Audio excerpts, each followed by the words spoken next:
ओम शांति। भगवत गीता श्लोक क्लास में आज बेसिक कोर्स है और बेसिक कोर्स में टॉपिक चल रहा था शिव शंकर का, जिसमें पिछले क्लास में हमने ये बात देखी थी। शंकर जो शिव समान बनते हैं, तो शिव समान बनना अर्थात ही परमपिता शिव के गुणों को शंकर भी धारण करते हैं। और शिव का स्थायित्व भी इसी में है कि वो साकार में आने के बावजूद भी उनके गुण नहीं बदलते हैं। तो साकार व्यक्तित्व अर्थात शंकर परमपिता के गुणों को धारण करके उनको प्रत्यक्ष करने के निमित्त बनते हैं। तो उन गुणों के बारे में हम पिछले क्लास में देखे हैं, जैसे कि एक गुण अजन्मा का, जिसके बारे में हमने समझा है परमपिता शिव तो निराकार है और उनका साकार व्यक्तित्व जिसमें प्रवेश करके परमपिता शिव कार्य करते हैं। तो शंकर भी अजन्मा इस गुण को किस तरह धारण करते हैं, जो कि गीता के श्लोकों के आधार से और शास्त्रों में आए हुए रूप से हमने इस बात को समझा था कि एक शंकर ही ऐसा व्यक्तित्व है जिनका जन्म या मृत्यु दिखाया नहीं गया है। वो अनादि है, अनंत है।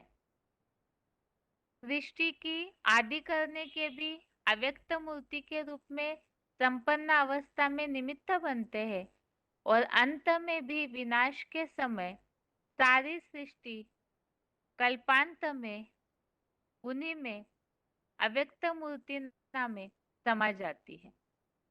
तो इसी के बारे में गीता में आए हुए उल्लेख और शास्त्रों में जो उल्लेख है अमरनाथ का, मृत्युंजय का, इसके बारे में हमने समझा था। इसके अलावा दूसरा गुण अभोक्ता का, इसके लिए भी हमने समझा था अभोक्ता अर्थात ही न भोगना। आत्माएं जन्म मरण के चक्र में आती है तो पाप पुण्य करते रहती है और उन कर्मों का फल सुख दुख भोगती है। लेकिन शंकर इन सब से परे है। वो किस तरह से है, उसके लिए भी हमने शास्त्रों में आए हुए वर्णनों के आधार से समझा था कि पाप का मूल काम विकार, तो उसे भस्म करने वाला सबसे प्रथम एक शंकर का ही गायन है, कामदेव को भस्म किया। तो उससे भी अर्थात पाप और पाप का फल उससे भी वो परे है। इसी तरह पुण्य का फल सुख, उससे भी शंकर परे है, जिसके लिए हमने समझा था देवताओं को तो वैकुंठ में दिखाया जाता है, लेकिन सभी देवताओं में जो बड़ा देव है महादेव, उनको कभी भी अन्य देवताओं की तरह महलों में नहीं दिखाया है, सुख भोगते हुए नहीं दिखाया, हमेशा वैराग्य स्थिति में ही दिखाया जाता है। तो ये भी एक प्रूफ है कि वो अभोक्ता है। इसके अलावा रामायण में आया हुआ उल्लेख भी हमने देखा था, किस तरह वो अजन्मा, अनिंद्य, अकाम, अभोगी है, जिसका रामायण में तुलसीकृत रामचरितमानस जो है उसमें उल्लेख आया हुआ है।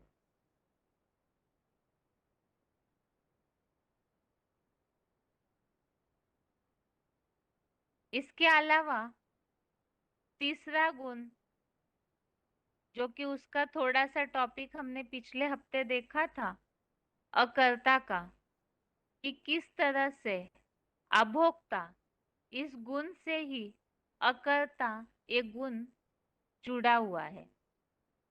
अकर्ता अर्थात ही जो कर्म है उसका कोई रिजल्ट या प्रमाण दिखाई नहीं देता है। और आज के क्लास में इसी अकर्ता गुण के बारे में आगे समझते हैं।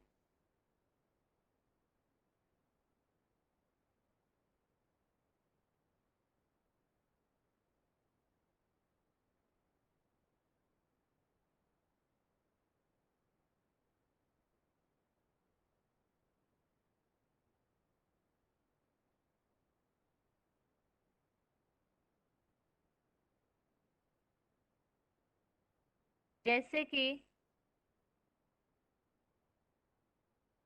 कि हमने पिछले हफ्ते इस बात को समझा था कि ये जो अकर्ता गुण है अर्थात ही परमपिता शिव तो कर्मों की गुह्य गति को जानने के कारण अकर्ता है। तो फिर उनका जो शिव समान बना हुआ साकार रूप है वो अकर्ता किस तरह से है, जिसके लिए हमने समझा था कि वो निष्काम रूप से कर्म करने की बात, जो कि कर्मों का जो फल है वो भोगता नहीं है, तो उस आधार से वो अकर्ता भी है। आज के क्लास में हम देखते हैं अकर्ता गुण में एक विशेष बात, कर्मों में समभाव। इस बात के लिए कर्मों में समभाव अर्थात समानता का भाव। सर्वसाधारण मनुष्य जो है, जो भी कर्म करते हैं, अच्छे कर्मों के प्रति आसक्ति होती है और उसके बाद फिर उससे जो रिजल्ट निकलता है उस फल की भी अपेक्षा रखते हैं। और कोई ऐसा कर्म हो जिसमें विश्व कल्याण निहित हो, समाज कल्याण निहित हो, लेकिन उसके पीछे बहुत सारी बातें, संघर्ष सहना पड़ता हो, तो ऐसी बात के लिए इतना आसानी से कोई तैयार नहीं होता। लेकिन परमपिता शिव का जो साकार स्वरूप है शंकर, उनकी एक खास बात जो कि अकर्ता गुण से जुड़ी हुई है, कर्मों के प्रति समभाव।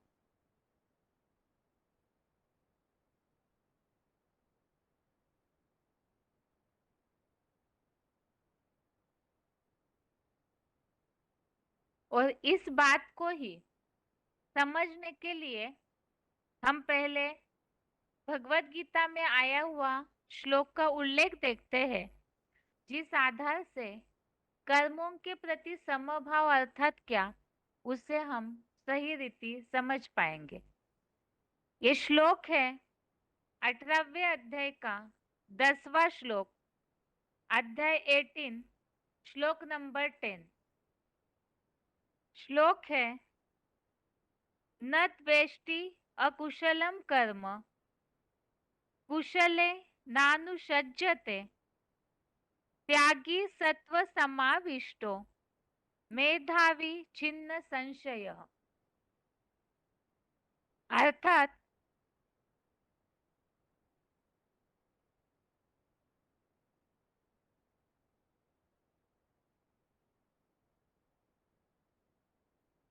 त्यागी, सात्विक स्वभाव का बुद्धिमान, ईश्वर में संशयहीन और कुशलता रहित, प्रिय और अनिश्चित कर्म से द्वेषी नहीं एवं दीर्घकालीन अभ्यासी होने से कुशलता युक्त प्रिय कर्म में अनासक्त होने से अनुराग नहीं रखता।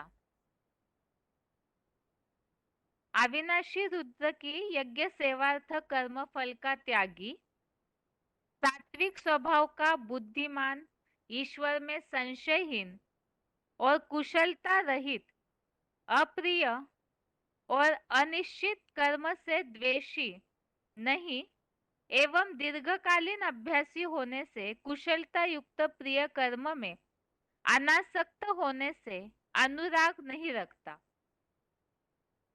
अर्थात ही कर्मों के प्रति समभाव, अर्थात ऐसा व्यक्तित्व जो कि हमने इसके पहले के बेसिक कोर्स में कई बार इस बात का उल्लेख को समझा है।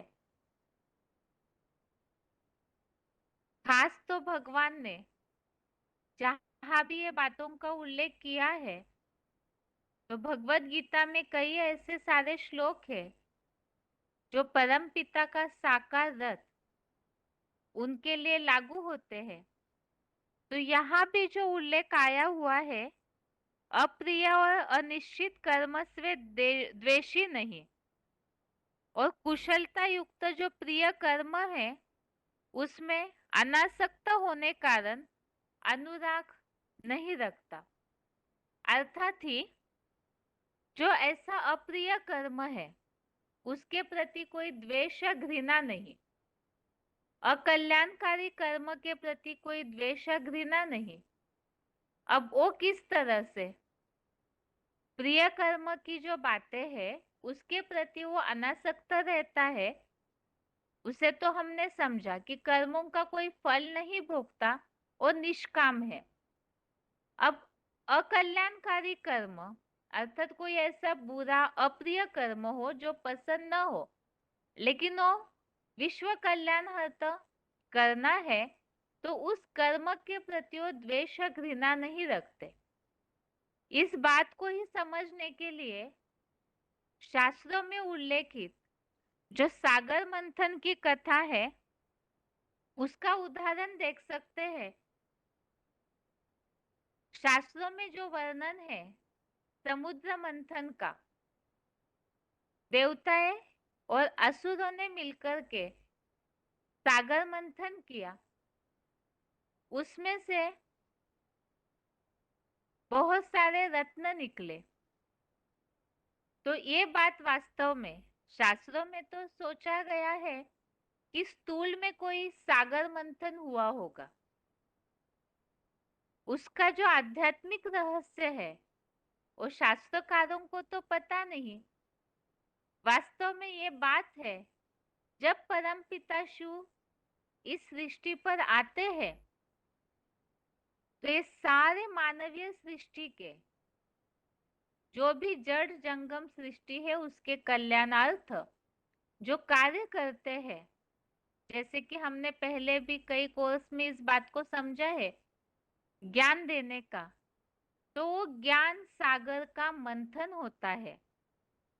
और ऐसा जब मंथन होता है तो सागर मंथन में से कई सारे रत्न निकले, लेकिन वो बाद में सबसे प्रथम निकला है विष। तो ये विष अर्थात शास्त्रों में तो इस बात को समझा गया कि स्थूल में ऐसा कोई विष निकला है, वास्तव में ये है निंदा रूपी ग्लानि रूपी विष। तो ऐसा जब विष निकला तो उसे पीने के लिए कोई भी तैयार नहीं हुआ। अर्थात परम पिता शिव साकार तन का आधार लेकर के जब विश्व कल्याण का कार्य करते हैं, तो ऐसे समय में सबसे प्रथम भगवान के कार्य को न पहचानने के कारण उसकी जब ग्लानि या निंदा होते रहती है, तो ऐसी निंदा और ग्लानि को तो कोई भी सहन नहीं कर पाता है,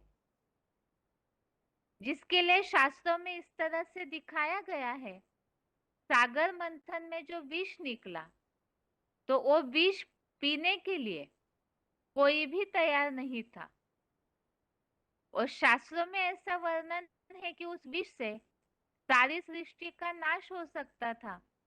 तो इसीलिए ही ब्रह्मा विष्णु सहित समस्त देवताएं, असुर सभी उस निंदा रूपी हलाहल विष से दूर रह कर के ही भयभीत हो उठे। परंतु सृष्टि के कल्याण हेतु शिव ने ही शंकर के द्वारा उस हलाहल विष को धारण किया। अर्थात तो निंदा या ग्लानि होते रही तो उस निंदा या ग्लानि रूपी विष को धारण किया और इसी का गायन शास्त्रों में कलंकीधर के रूप में माना जाता है। कलंकीधर अर्थात सारे कलंकों को धारण किया। तो इस कलंक रूपी विष को पीने के कर्म का उन पर कोई असर नहीं हुआ। अर्थात जैसे अगर सर्वसामान्य मनुष्यों की निंदा या ग्लानि होती है तो वो तुरंत ही उनकी मानसिक स्थिति खराब हो जाती है। जो स्थिरता होनी चाहिए मन बुद्धि की अवस्था में वो हिल जाती है।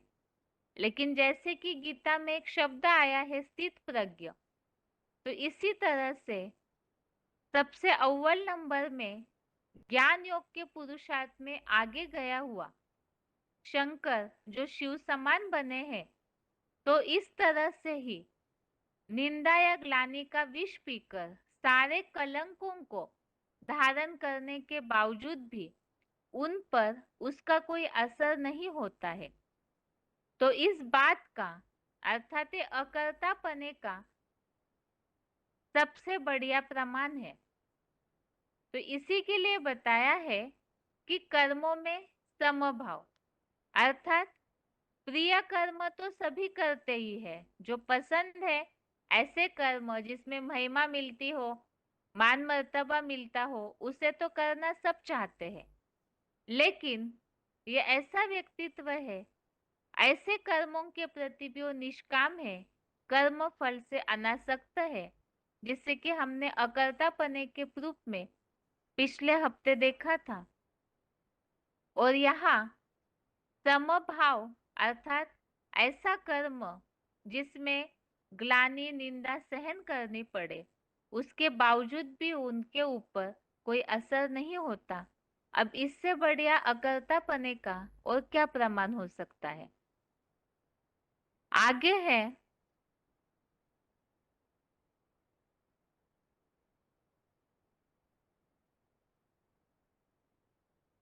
अकर्तापने की दूसरी बात।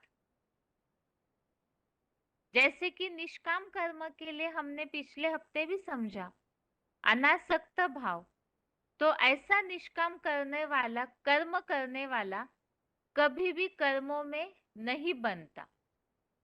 यह बंधन अर्थात क्या? जैसे कि गीता में इस बात का उल्लेख आया हुआ है। पहले तो इन श्लोकों को समझते हैं।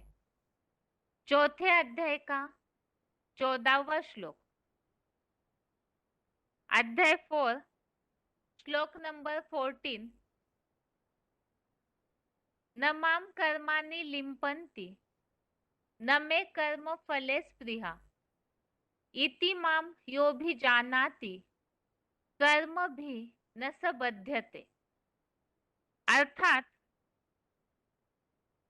न मुझको अच्छे बुरे कर्मों का बंधन है, न मुझे कर्मों के फल में कोई प्रकार की इच्छा है। ऐसे जो मुझको भली भांति मंथन करके जो मुझको सदाकाल निर्लिप्त रूप को जान लेता है, वह स्वर्ग प्लस वैकुंठ के 21 जन्म सतयुग त्रेतायुगी आधा कल्प कर्मों में नहीं बंधता, वहां सुखी ही रहता है। और इसके अलावा दूसरा श्लोक है 9वें अध्याय का 9वां श्लोक, अध्याय 9 श्लोक नंबर 9। न च माम तानि कर्माणि निबंधन्ति धनंजय उदासीनवत आसीनम असक्तम तेषु कर्मसु। अर्थात वे कर्म मुझको उदासीन समान रहने वाले को नहीं बांधते, मैं उन कर्मों में अनासक्त हूँ। तो इसमें जैसे कि यहाँ तो मुझको नहीं बांधते, ये जो श्लोकों में उल्लेख आया हुआ है कि मैं उन कर्मों में अनासक्त हूँ, तो परम पिता शिव तो जन्म मरण के चक्र से न्यारा है। उनकी तो वो तो है ही कर्मों से परे, अकर्ता है ही, पाप पुण्य से परे ही है। और वो जो साकार स्वरूप उनके जैसा बन जाता है तो भी इसी तरह से कर्मों में लिंपायमान नहीं होते हैं। तो यहाँ कर्मों का बंधन, बंधन अर्थात ही अगर कोई कर्म किया तो उसकी महिमा, मान शान, या तो कर्मों का जो रिजल्ट निकलता है उसके प्रति सर्वसामान्य मनुष्य बंधे हुए होते हैं। अगर महिमा होती है तो खुश होते हैं, ग्लानि होती है तो दुखी होते हैं। तो कर्मों का ये बंधन हो गया, अर्थात उसका फल जो भोगते हैं तो उसे कहा है बंधन। लेकिन निष्काम करने वाला, कर्म करने वाला, ये ऐसी हस्ती है जो इन कोई भी कर्मों में बंधती नहीं है, अर्थात कर्म बंधन से परे है, अकर्ता है। अकर्ता अर्थात ही कोई भी प्रकार का कर्मों का उनके ऊपर बंधन न हो। जैसे कि हमने समझा अभी, कलंक की धर को धारण करके भी, सारे कलंकों को धारण करके भी उनके ऊपर उसका कोई असर नहीं होता। तो जो ऐसा कर्म है उससे भी उनकी जो ऐसी अवस्था है उस पर असर नहीं होता। और अच्छे कर्मों की तो बात ही दूर, उसके लिए तो समझा है कि उन सब के प्रति वो कर्मों का फल भोगते ही नहीं, अर्थात उससे अनासक्त है। तो परम पिता शिव को अपने साकार स्वरूप के द्वारा भी इसी तरह अकर्तापने का प्रमाण भी देना होगा। और वो प्रमाण क्या है, जिसके लिए ही गीता में 18वें अध्याय का 17वां श्लोक, अध्याय 18, श्लोक नंबर 17 श्लोक है, यस्य नाहं कृतो भावो बुद्धिर्यस्य न लिप्यते हत्वा अपि स इमान् लोकान् न हन्ति न निबध्यते।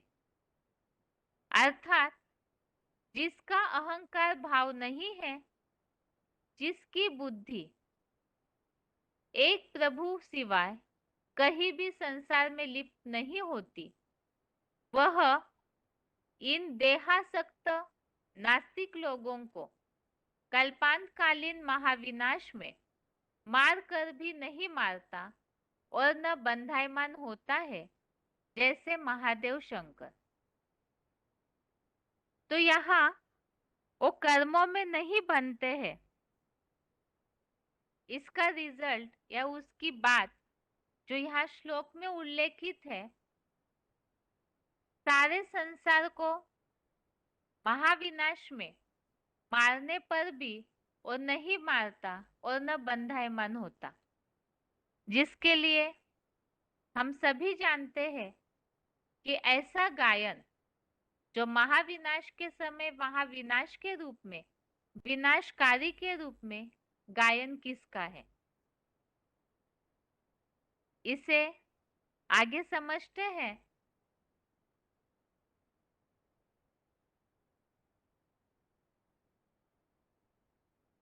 यो कर्म बंधन से परे किस तरह से अकर्ता है। सारी सृष्टि का विनाश करने पर भी वो उस कर्म में बंधायमान नहीं होता। तो ऐसा कौन सा देवता है जो सारी मानवीय सृष्टि के विनाश के लिए निमित्त है, संहार के लिए निमित्त है, और सारी सृष्टि का संहार करता होते हुए भी वो पाप से परे है। तो वो तो एक शंकर का ही गायन है, क्योंकि उनके लिए ही प्रलयंकारी विनाशकारी देवता के रूप में, संहारकारी देवता के रूप में गाया हुआ है, और वो महाकाल भी है। तो ऐसे विनाशकारी कर्तव्य करने के बावजूद भी वो पाप से परे है। बात हम समझ रहे हैं। अभोक्ता ये गुण, अकर्ता इस गुण से किस तरह से जुड़ा हुआ है।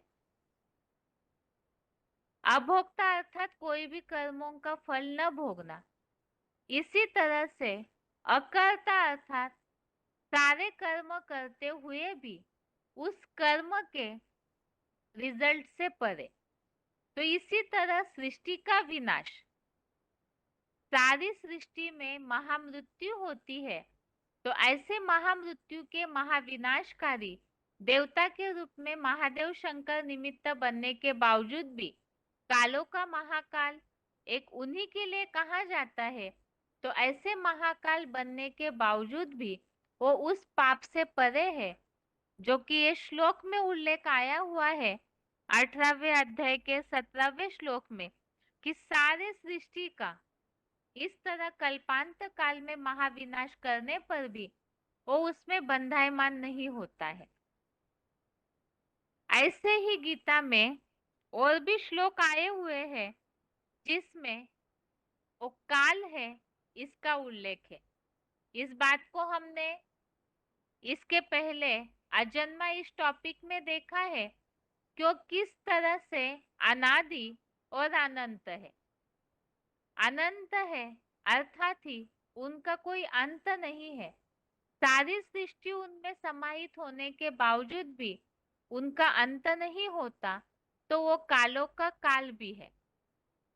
और यही प्रमाण है कि परमपिता परमात्मा शिव के अपने साकार स्वरूप द्वारा अकर्तापन को साबित करने का। परमपिता परमात्मा शिव शंकर द्वारा ही अकर्ता है। अकर्ता अर्थात ही जन्म मरण के कर्म बंधन से मुक्त, अर्थात जन्म मरण का चक्र चलता है क्योंकि मनुष्य कर्मों में बंधायमान होते हैं। इस बात को तो हमने आत्मा के लेसन में समझा है पहले ही।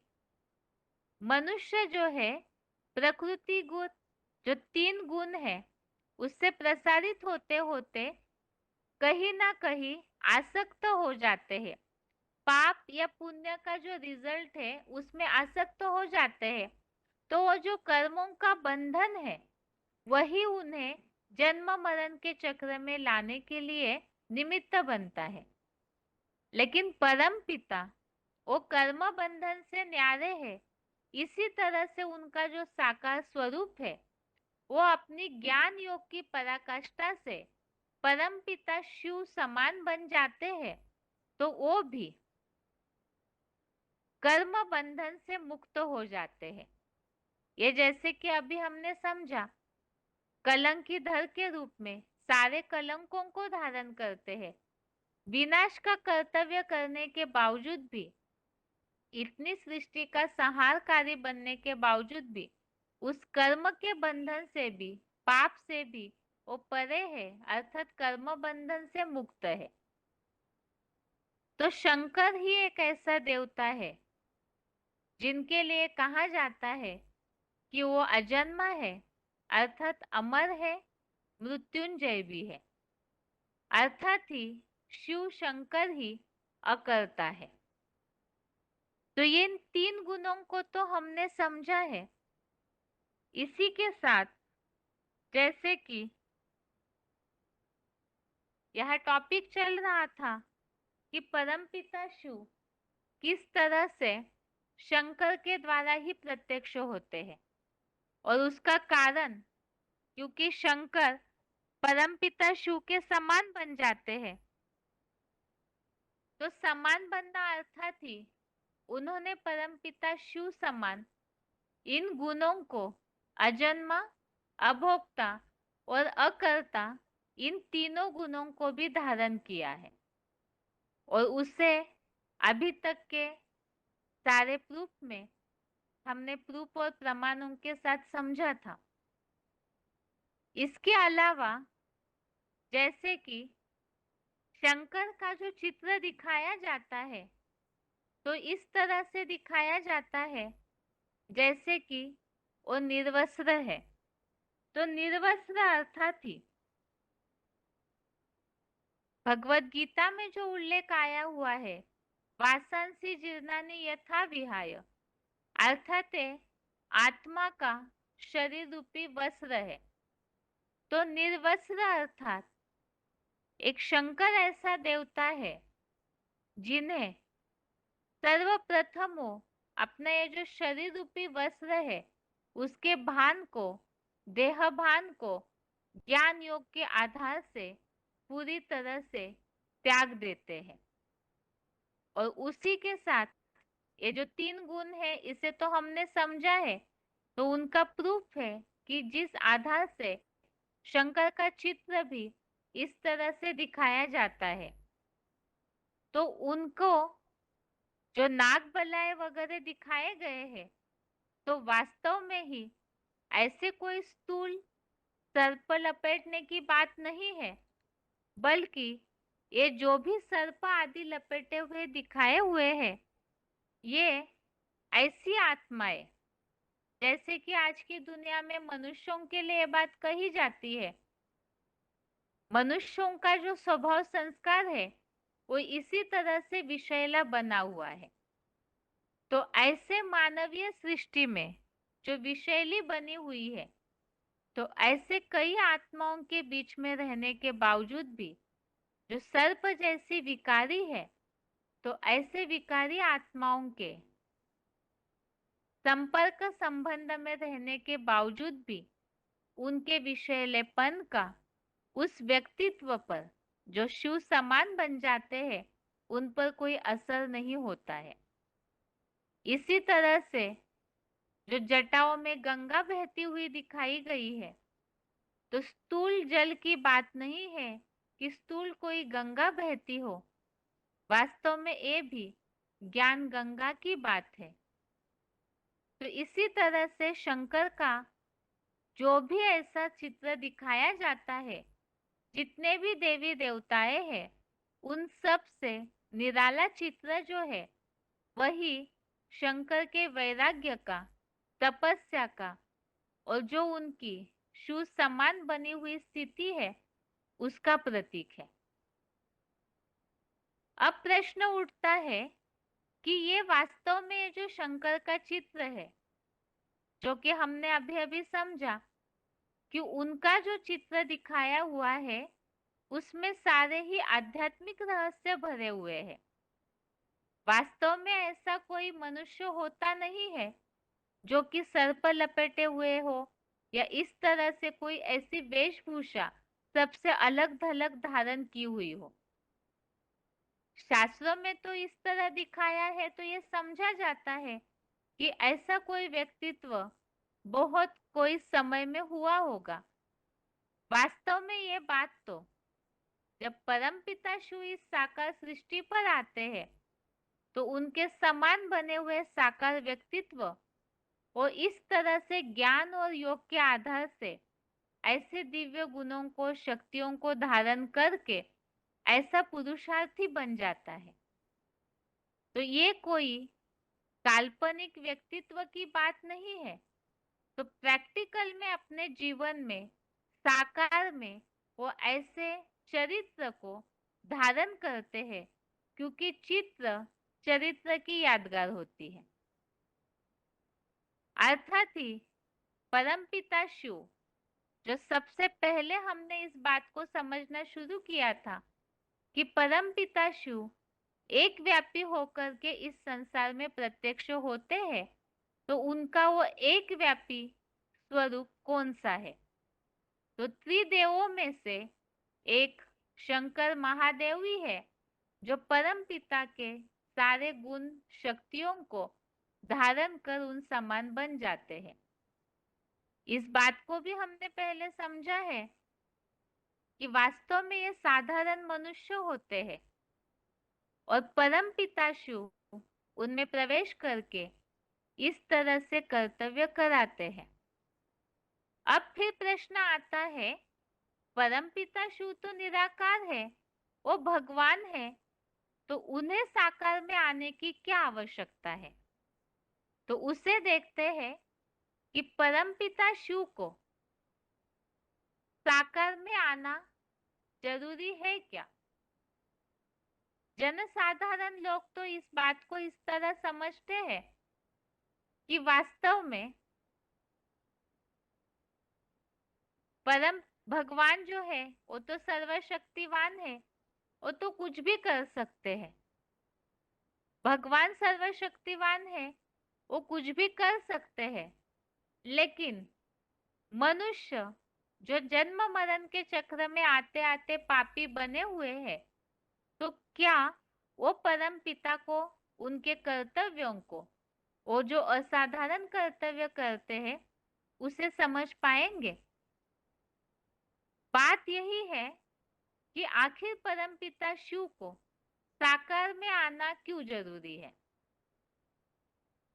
पहले तो हम मनुष्य आत्माओं की बात समझते हैं, क्योंकि आवश्यकता भगवान के साकार स्वरूप की मनुष्यों को है।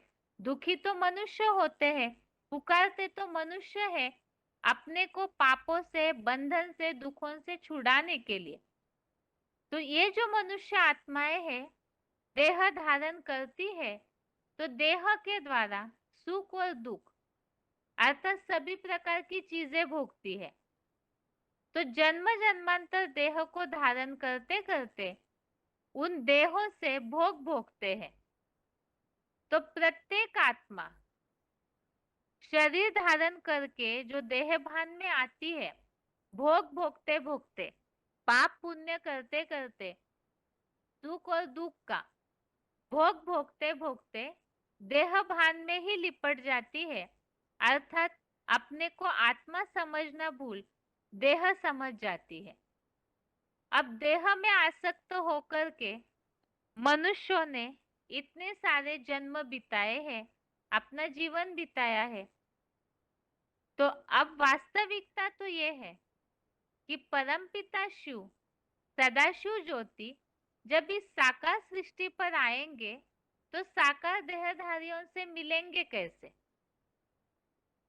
क्योंकि मनुष्य आत्माएं जो है वो तो देह भान में आसक्त हुई है। जब खुद के स्वरूप को ही भूल गई है, तो फिर वो परम पिता का वो जो रूप है निराकार, सदाशिव ज्योति जी ने कहा है, तो उस रूप को कैसे पहचान पाएंगे? और दूसरी बात, जब मनुष्य आत्माएं साकार में है, तो मिलन मनाने के लिए भी तो भगवान को साकार में ही आना पड़े। क्योंकि जब मनुष्य खुद को आत्मा समझना भूल गए, खुद की पहचान तो उनको है नहीं, तो भगवान को भी नहीं पहचान पाएंगे।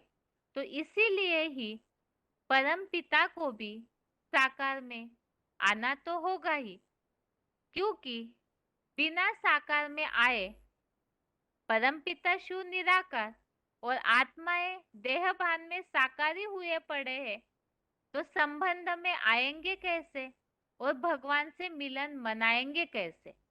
क्योंकि परम पिता निराकार है और मनुष्य आत्माएं साकार है, जिन्हें अपनी आत्मा की पहचान ही नहीं है।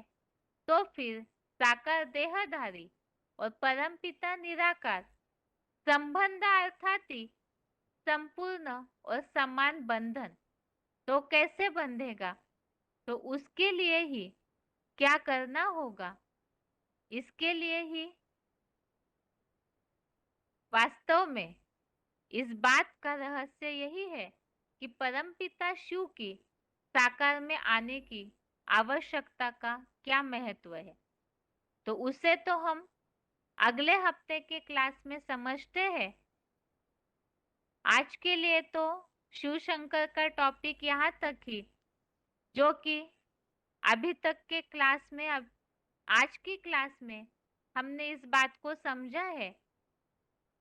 शंकर जो शिव समान अकर्ता इस गुण को धारण करते हैं, तो सबसे पहले कर्मों में समभाव, जिसके लिए हमने 18वें अध्याय का 10वां श्लोक समझा, जिसमें इस बात का उल्लेख है कि अकल्याणकारी कर्म होने के बावजूद भी उसके प्रति द्वेष या घृणा नहीं करते हैं।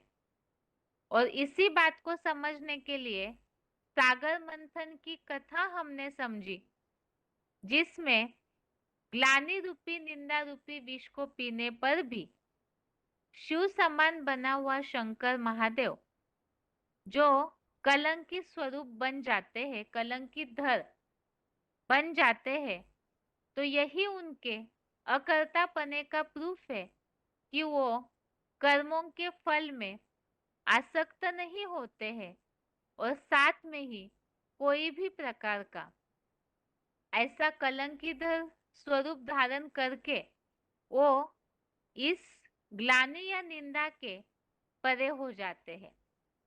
इसके अलावा दूसरी बात जो हमने समझी, कर्म बंधन से परे, तो परम पिता शिव के लिए तो हमने इस बात को समझा जो चौथे अध्याय का 14वां श्लोक, अध्याय 4 का श्लोक नंबर 14 और 9वें अध्याय का श्लोक नंबर 9, इन दोनों में जो उल्लेख आया हुआ है कि वो कर्मों में लिंपायमान नहीं होते हैं, तो कर्मों में नहीं बनते हैं परम पिता, तो इसीलिए वो जन्म मरण के चक्र से भी न्यारे है। और परम पिता इस अकर्तापने को कैसे सिद्ध करेंगे? साकार स्वरूप के द्वारा। तो उसी बात को समझने के लिए 18वें अध्याय का 17वां श्लोक, अध्याय 18 का श्लोक नंबर 17 हमने समझा, जिसमें इस बात का उल्लेख है कि सारे संसार की हत्या करने पर भी वो उसमें बंधायमान नहीं होते।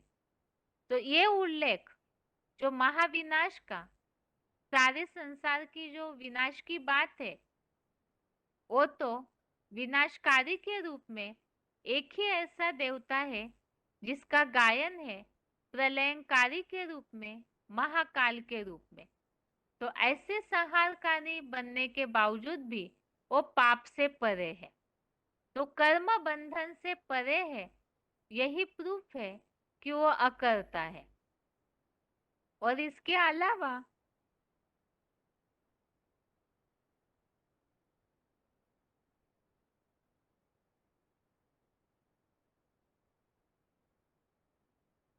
इसके अलावा इस बात को हमने समझा कि वो प्रलयंकारी है, महाकाल है।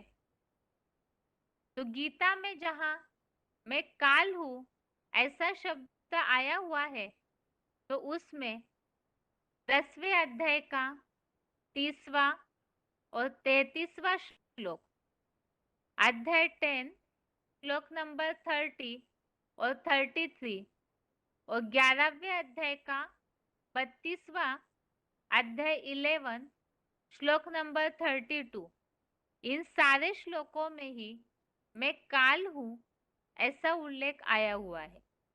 वैसे तो महाकाल के बारे में हमने इसके पहले भी जहाँ अजन्मा का उल्लेख देखा, वो अनादि है, अनंत है, वहां इन बातों को समझा था।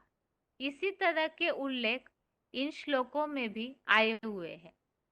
तो यही यहाँ अकर्तापने का जो प्रूफ है, अर्थात यो कर्म बंधन से परे है और ये कर्म बंधन से मुक्त है, इसी के साथ वो अजन्मा भी है, ये बात भी जुड़ी हुई है, जिसके लिए ही अजन्मा का प्रूफ भी हम इसके पहले देख चुके हैं। जन्म से न्यारे अर्थात अमर और मृत्युंजय, जन्म से न्यारे भी है तो उनका जन्म नहीं दिखाया है, और वो मृत्यु से भी परे है तो अमर और मृत्युंजय के रूप में भी उनका उल्लेख है, जिसके लिए महामृत्युंजय मंत्र का भी गायन है। और यही सारी बातें जो शिव शंकर के द्वारा अकर्ता कैसे है, इस बात को हमने समझा। और इसके अलावा भगवान को साकार में आना क्यों जरूरी है, इस बात को भी हमने समझा, क्योंकि परमपिता निराकार और मनुष्य देहभान में साकार है, तो संबंध कैसे जोड़ेंगे। और आगे है आत्मा का टॉपिक।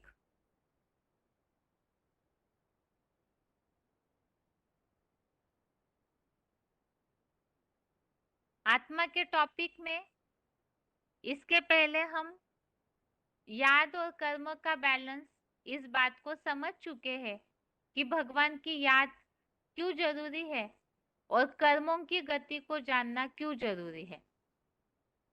आज के क्लास में हम समझते हैं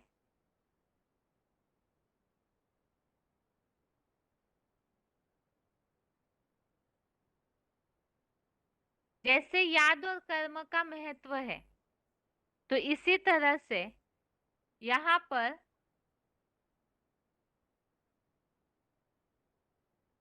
ज्ञान और योग अरस परस है, इस बात को समझना जरूरी है।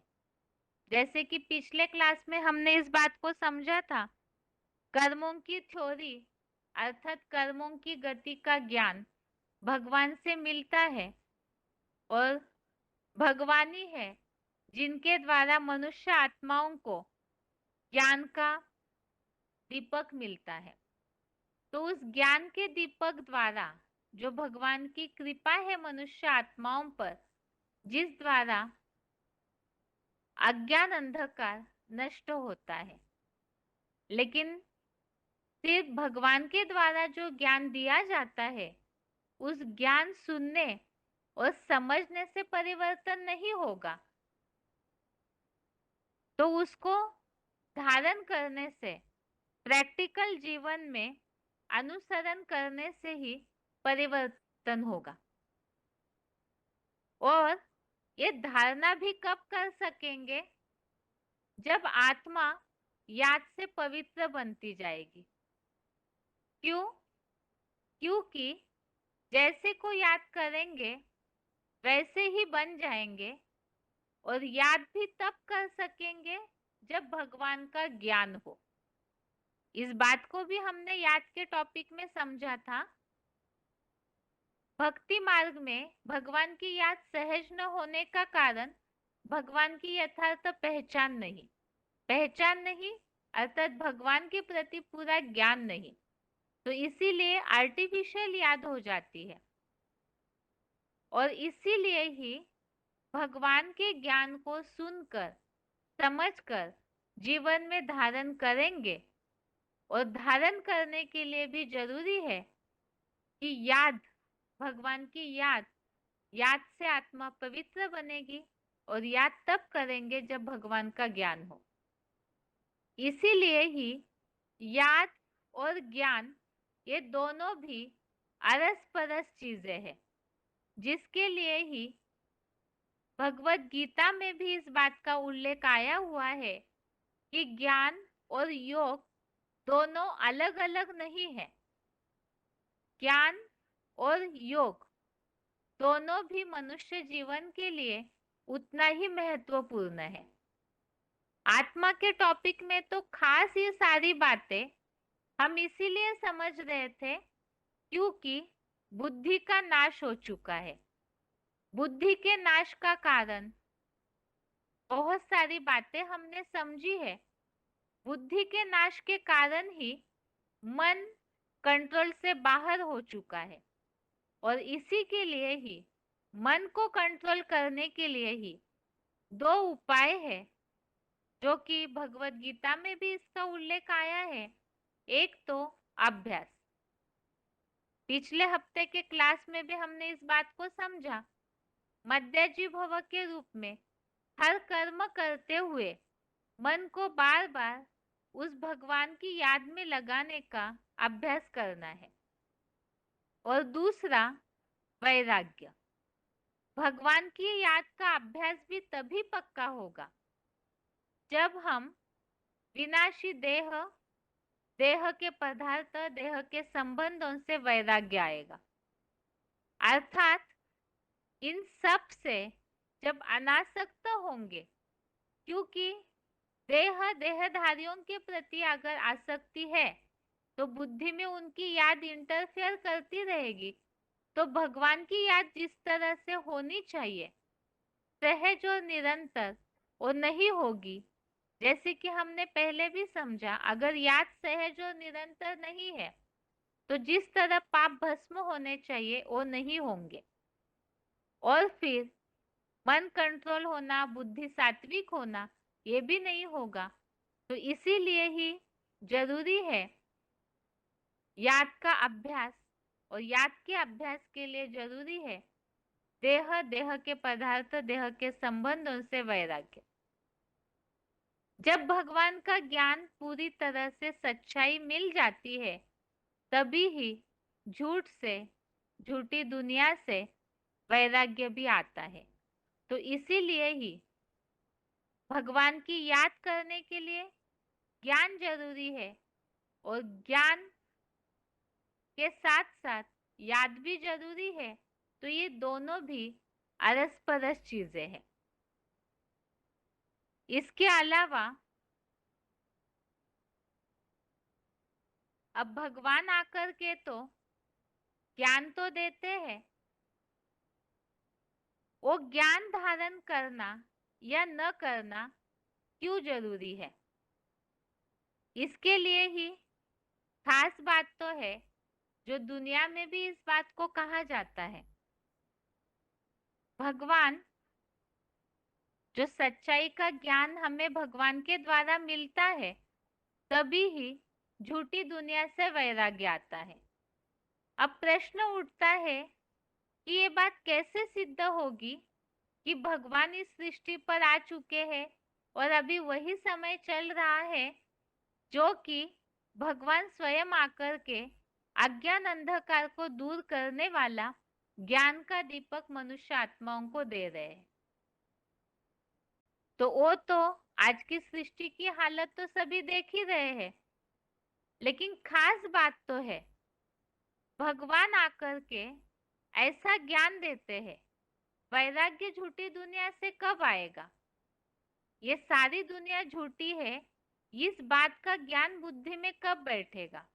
जब सच्चाई का पूरी तरह से पता हो, और वो सच्चाई का ज्ञान एक ट्रूथ गॉड फादर, जो भगवान को इस सत्य कहा जाता है, वही आकर सच्चाई की जानकारी देते हैं। तो कौन किस बात की सच्चाई? वो है आत्मा क्या है, परमात्मा क्या है, सारा सृष्टि चक्र क्या है। मनुष्य आत्माएं इन सारे बातों का रहस्य न जानने के कारण ही मुगालते में फंसे हुए हैं, अज्ञान अंधकार में डूबे हुए हैं, और इन्हीं बातों की सच्चाई का ज्ञान भगवान देते हैं।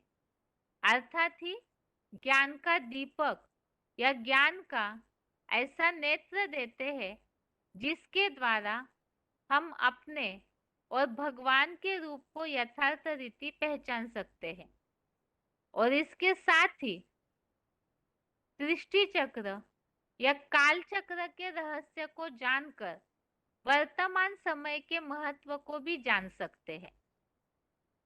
झूठी दुनिया से वैराग्य तब आएगा जब ये जो सृष्टि चक्र का काल चल रहा है, वर्तमान में हम किस समय में जी रहे हैं, भविष्य में ये सृष्टि की क्या स्थिति होने वाली है, इन सब बातों का गहरा रहस्य जब पता चल जाता है, तो स्वतः ही भगवान के सच्चे ज्ञान से दुनिया को वैराग आ सकता है। और अभी वही समय चल रहा है जहां पर भगवान के ज्ञान को धारण कर हर मनुष्य आत्मा जन्म जन्म के लिए अपनी श्रेष्ठ तकदीर नून कर सकती है, जिसके लिए ही कहा जाता है मुट्ठी में है तकदीर तुम्हारी। तो दुनिया में तो लोग अपनी हस्त रेखाओं को देखते रहते हैं, सोचते हैं कि इन हस्त रेखाओं में ही, हाथ की मुट्ठी में ही तकदीर लिखी हुई है। वास्तव में यहाँ पर स्थूल हाथों से तो स्थूल कर्म किए जाते हैं केवल, लेकिन यह ऐसी बुद्धि रूपी हथेली है जिस आधार से निर्णय शक्ति सही करके अगर भगवान के ज्ञान को सही रीति पहचान कर जो भगवान ज्ञान दीपक दे रहे हैं उस आधार से आत्मा परमात्मा का रहस्य, सृष्टि के रहस्य में वर्तमान समय के महत्व को समझ करके यदि भगवान के ज्ञान को धारण करते हैं तो अपनी तकदीर को ऊंचा बना सकते हैं। क्योंकि दुनिया में ऐसे कहा जाता है, जब ब्रह्मा ने भाग्य बांटा था तो सोए हुए थे क्या? तो वही समय चल रहा है। वो कौन सा समय है? लोग तो सोचते हैं कि मनुष्य जब जन्मता है तभी उसकी तकदीर लिखी जाती है। वास्तव में जो बुद्धिजीवी है वो इस बात को समझते हैं कि हमारी तकदीर कौन लिखता है। ये समय ऐसा है जो दुनिया में कहा जाता है, वास्तव में अभी नहीं तो कभी नहीं। ऐसे क्यों? जब ब्रह्मा जी ने भाग्य बांटा है, जब भगवान हमारा तकदीर बनाते हैं, तो फिर मुट्ठी में है तकदीर तुम्हारी ऐसे क्यों कहा जाता है? इन बातों का वास्तव में क्या रहस्य है? क्या सच में ही भगवान भाग्य बांटते हैं, या फिर ये जो कहा है मुट्ठी में है तकदीर तुम्हारी, तो ये दोनों विरोधाभास वाली बातें क्यों? तो ये ऐसा समय चल रहा है जिसमें खुद ही हम ज्ञान के रहस्यों को समझ करके अपने बुद्धि की निर्णय शक्ति को सही करके अपनी ऊंची तकदीर बना सकते हैं। और वो तकदीर ऊंची बनाने के लिए हमें क्या करना चाहिए, तो उसे हम अगले हफ्ते समझते हैं। आज के लिए गीता क्लास यहाँ तक ही। ओम शांति।